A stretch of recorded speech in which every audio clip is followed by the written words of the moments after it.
क्योंकि इस वक्त हर कोई एक झलक चाह रहा है प्रधानमंत्री की। बनारस में बहुत से लोगों से मैंने बात की है भाटी जी, और यहाँ पर बनारस सिर्फ बनारस नहीं है, सिर्फ बनारस की एक सीट नहीं है। आप जानते हैं कि पूरा आसपास का जो इलाका है वो एक बनारस से सीट प्रभावित करने का वादा रखती है। इसीलिए ये एक रोड शो 10 सीटों के बराबर है। भाटी जी, सुचरिता जी, किसी भी नेता का रोड शो होता है तो उसमें उसके अनुयायी आते हैं, समर्थक आते हैं, भक्त आते हैं। उनसे आप पूछोगे वो अपने नेता के गुण गाएंगे, उनकी प्रशंसा करेंगे, उनकी जीत बताएंगे। इसमें कुछ नया है ही नहीं। आप अखिलेश यादव जी के रोड शो में जाकर लोगों से बात करो, वो कहेंगे 80 की 80 सीटें अखिलेश यादव जीत रहे हैं उत्तर प्रदेश की। आप राहुल गांधी के रोड शो में जाओ, वो कहेंगे राहुल गांधी प्रधानमंत्री बन रहे हैं देश के। तो मोदी जी के रोड शो में आए हुए उनके अनुयायियों से आप कितनी बार पूछ लें, आप 10 बार पूछें, 20 बार पूछें, वो मोदी जी के गुणगान गाएंगे। और ये तो भक्त तो कुछ ज़्यादा ही उसमें होते हैं, भक्ति में लीन होते हैं। वो तो 400, एक तो कह रहे थे सज्जन अभी 450, ये 550 भी जिता सकते हैं। लेकिन यथार्थ जो सच्चाई, जो सामान्य आदमी से, निष्पक्ष आदमी से आप बात करेंगे तो लोगों को इस सरकार की 10 साल की विफलताओं के खिलाफ लोग वोट दे रहे हैं।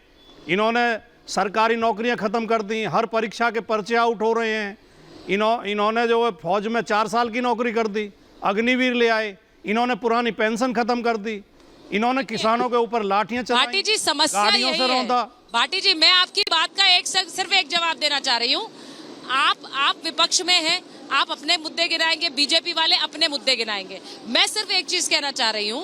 आपने कहा कि आप वहां चले जाइए तो कोई कहेगा राहुल गांधी बन रहे हैं पीएम, कहीं और चले जाइए तो कहेगा कोई कि तेजस्वी यादव बन रहे हैं। सर, जहां पर भी आप ग्राउंड पे जाएं, कोई ये नहीं कहता है, जब पीएम का नाम आता है तो लोग मोदी का नाम लेते हैं। ऐसा क्यों है?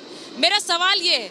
बहुत भले ही मैं ये नहीं कह रही हूँ कि लोग कह रहे हैं कि बीजेपी, हर कोई ये कह रहा है बीजेपी जीतेगी, बहुत से लोग कह रहे हैं हारेगी, लेकिन पीएम के नाम पर एक ही नाम आता है। ये आपको सोचना पड़ेगा, ऐसा क्यों है?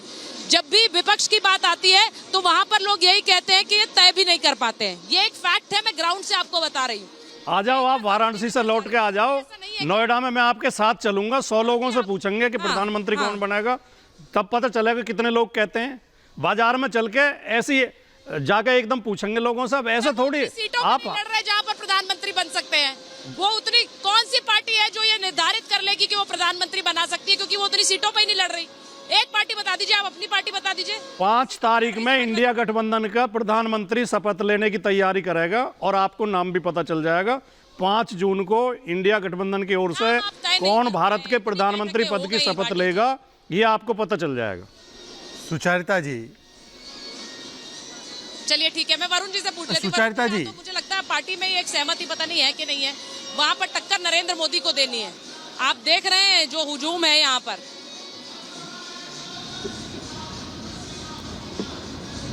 देखिए सुचरिता जी, बनारस में बनारसी पान भी फेमस है, बनारसी ठग भी फेमस है, बनारस की कई चीजें फेमस हैं। इसलिए हम ये बात करें, देखिए मेरी बात सुन लो आप।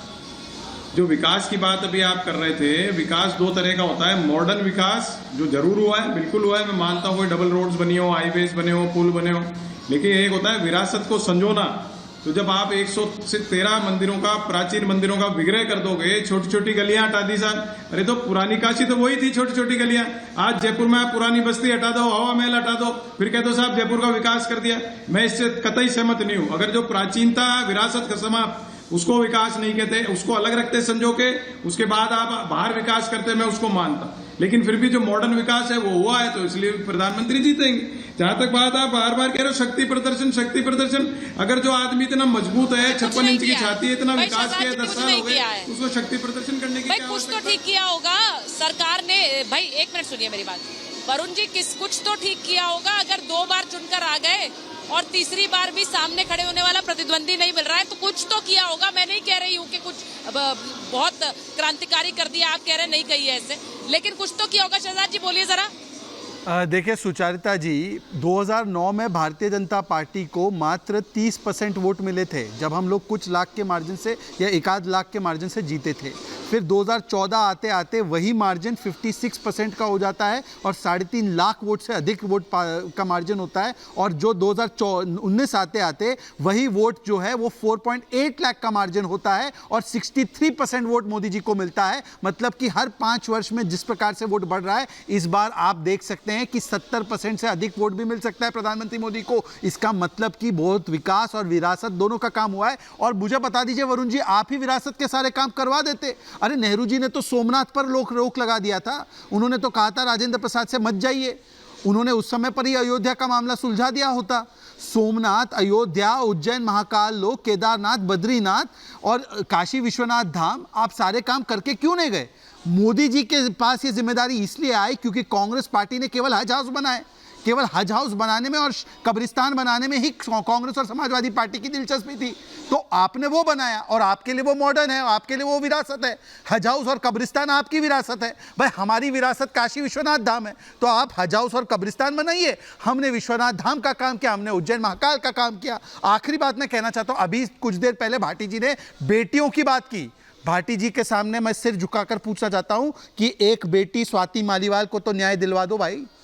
आज स्वाति मालीवाल को न्याय दिलवा दो। 2 फोन कॉल सीएम ऑफिस से करवाए कि भाई यहीं पर मुझे सीएम ऑफिस के द्वारा पिटाया जा रहा है, पिटवाया जा रहा है। क्यों? क्योंकि स्वाति मालीवाल जी को कहा जा रहा है कि अपनी राज्यसभा छोड़कर अभिषेक सिंघवी को दे दो। अब पूछ लीजिए इनसे कि हकीकत है कि नहीं है। नहीं, पुलिस अमित शाह के अंडर में है, न्याय हम देंगे। अच्छा भाई वाह। नहीं, मुख्यमंत्री दफ्तर में बुलाकर अपनी सांसद को पिटवाएंगे, गृह मंत्री किसी अपनी सांसद को पिटवाएंगे। उनके शासन में उनकी पुलिस होते हुए अगर एक राज्यसभा सदस्य के साथ अन्याय हो रहा है तो तुरंत रिजाइन करना चाहिए अमित शाह को, कुर्सी छोड़नी चाहिए। वो बड़ा बनेगा। और देखिए, आप लोग सब एकजुट होकर बोल रहे थे कि अरविंद केजरीवाल बाहर आ गए हैं तो इस वक्त बहुत चुनाव के समय ये इंडिया गठबंधन को बहुत मजबूती दे देगा। लेकिन उसी के साथ साथ अब एक ये बम फूटता है आज, और अब पार्टी पूरी तरह से चुप हो जाती है। अब उनके लिए जवाब देना आप लोगों को ही मुश्किल पड़ेगा। अभी 3 चरण चुनाव के बाकी है, जिसके लिए वो प्रचार के लिए बाहर आए थे, दिल्ली और पंजाब। अब क्या होगा? ये गणित कैसे उल्टा बैठेगा भाटी जी? नहीं, दिल्ली और पंजाब में तो शायद भारतीय जनता पार्टी खाता भी नहीं खुले, और हरियाणा भी बहुत मुश्किल है। पिछली बार 10 की 10 सीटें जीती थी, इस बार 1 या 2 आ जाएं तो बहुत अच्छा रिजल्ट मानो। दिल्ली की आधी से ज़्यादा सीटें बीजेपी हार रही है। दिल्ली, पंजाब और हरियाणा में ही कम से कम 25-30 वोटों का नुकसान भारतीय जनता पार्टी को हो रहा है। भारतीय जनता पार्टी 200 सीट तक पहुंच नहीं पाएगा। एनडीए जब 4 जून को रिजल्ट आएगा तो 200 सीट तक पहुंच नहीं पाएगा। अच्छा, तो कांग्रेस को कितनी सीटें आ रही है भाटी जी, एक बार बताइए?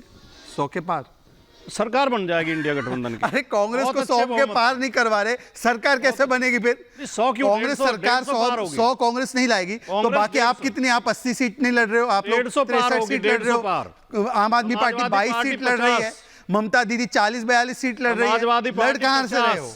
ममता बनर्जी 35।